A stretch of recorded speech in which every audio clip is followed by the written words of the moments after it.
All right, let's get right into it. Today, we're going to decode an official letter from the Indonesian Directorate General of Taxes.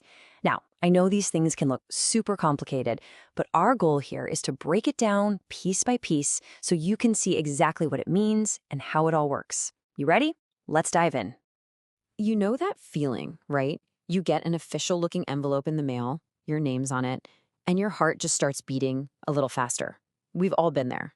These government letters, they're just packed with jargon and legal codes that can feel really overwhelming. But honestly, they don't have to be. So instead of seeing this as some scary official document, let's treat it like a case file. We're going to put on our detective hats and solve the mystery of what this letter is really trying to say. And the best part? Every single clue we need is right here on the page. Our very first clue is right up at the top. This long string of letters and numbers, that's the official document number. You should think of it like a unique case number. This is what proves it's a specific, trackable decision, not just some random piece of paper. And trust me, inside the tax office, every single part of this code has a very specific meaning. Okay, now for the big question. What's the motive here? Why was this letter even written in the first place? To find that out, we look for the section that starts with the word menimbang, which basically means considering. This is where the government lays out all of its reasoning step by step. And right away, we find the absolute core of the story. The key phrase here translates to cancellation of an incorrect tax collection letter. So wait a minute, this isn't a new bill at all. It's the exact opposite. It's a letter written to fix a mistake.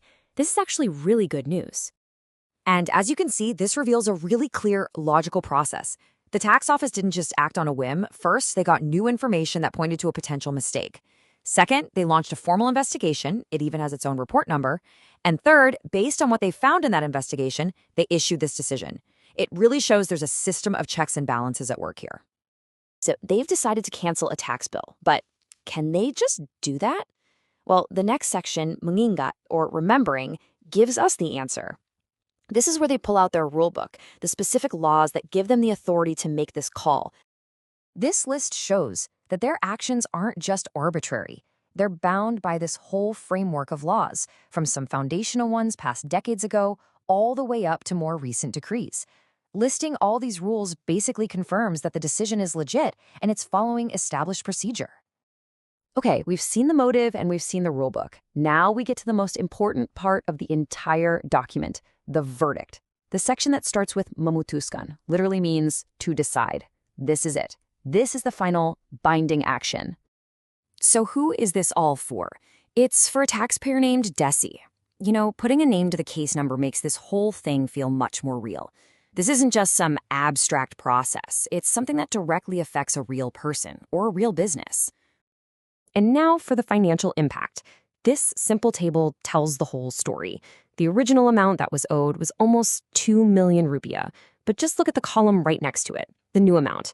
The crucial point here is that the amount owed has been changed to 0, a big fat 0. The bill has been completely wiped out.